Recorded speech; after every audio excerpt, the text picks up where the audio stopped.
तो hello heroes, कैसे हो तुम लोग। उम्मीद करता हूँ मस्त होगे। तो इस वीडियो में मैं तुमसे बात करूंगा ऐसे 5 स्टेप जो कि तुम्हें फॉलो करने हैं मणिपाल एंट्रेंस एग्जामिनेशन या किसी भी जनरल कॉम्पिटिटिव एग्जामिनेशन के लिए, खास करके इंजीनियरिंग एंट्रेंस एग्जामिनेशन के लिए। तो अगर तुम इस तरीके से करते हो पेपर को, तो मैं इस बात का पक्का तुम्हें दावा कर सकता हूँ कि जहाँ तुम्हारा मार्क्स मानो जितना आ रहा होगा उससे कम 20 से 30% मार्क्स तुम्हारा इंक्रीज करना है।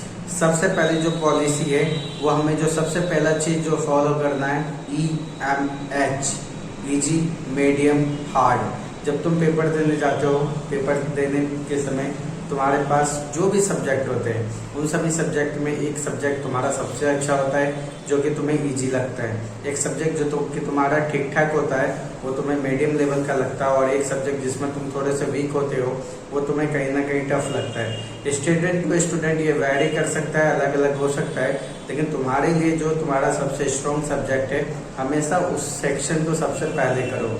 इससे क्या होगा, एक तो तुम्हारा समय बचेगा, साथ साथ में तुम्हें कॉन्फिडेंस मिलेगा कि मुझे पेपर में सभी कुछ आ रहा है। कॉन्फिडेंस कहीं ना कहीं उस सेक्शन का कॉन्फिडेंस दूसरे सेक्शन में तुम्हारा काम आएगा, और कहीं ना कहीं जो तुम्हारे क्वेश्चन गलत होने के चांसेस थे वो बहुत कम हो जाएंगे।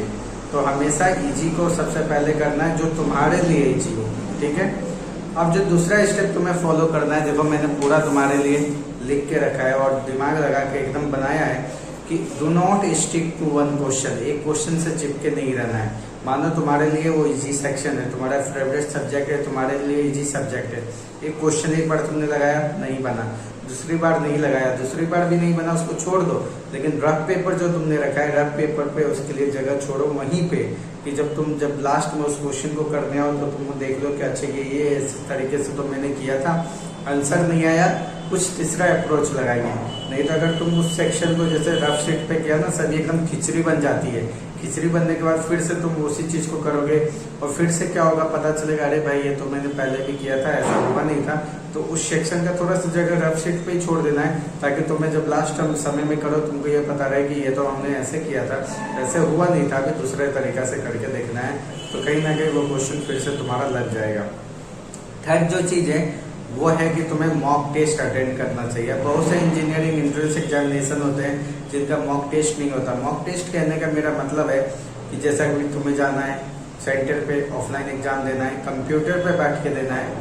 कंप्यूटर पे बैठ के देने का मतलब है कंप्यूटर के सामने ऑनलाइन एग्जाम तुम्हें देना है।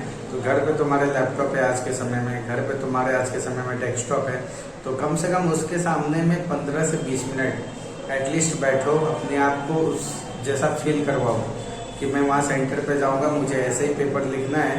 तो अपने आप को एक बार क्या है कि एग्जाम से जस्ट पहले 15 to 20 मिनट अगर तुम पेपर नहीं भी लिख रहे हो तो सिंपली तुम्हें सिस्टम के आगे बैठना है, गूगल से कुछ क्वेश्चन डाउनलोड करने हैं और उस क्वेश्चन को बना के देखना है, ताकि तुम्हारा जो पोस्चर है, ये जो तुम्हारा बैठने का तरीका है वो तुम्हारा क्या है कि तुम पहले से उस चीज के लिए तैयार रहो, और अचानक जब एग्जाम सेंटर में जाओ सिस्टम के आगे बैठो तो तुम्हें क्या है कि तकलीफ ना हो, मतलब तुम्हें ऐसा नहीं लगे कि अरे भाई साहब ये कहाँ आ गए, ये चीजें क्या हो रही है। तो कहीं ना कहीं साइकोलॉजिकली भी फिट होना, प्रिपेयर होना किसी भी एग्जामिनेशन के लिए सबसे ज्यादा जरूरी होता है। अगली जो चीज है वो है कि हमारे क्वेश्चन तो MCQ बेसिस आते हैं। अब उसमें तुम्हें कंफ्यूजन है कि कौन सा सही है कौन सा गलत है। अगर निगेटिव मार्किंग नहीं है तो सभी लगभग क्वेश्चन करके आओ। निगेटिव मार्किंग है उस केस में करने का सही तरीका क्या होगा, बात को समझना। पहले तुम अब रेक्टिफाई करो कि उसमें से कौन सा ऐसा ऑप्शन है जो कि एकदम नहीं होगा।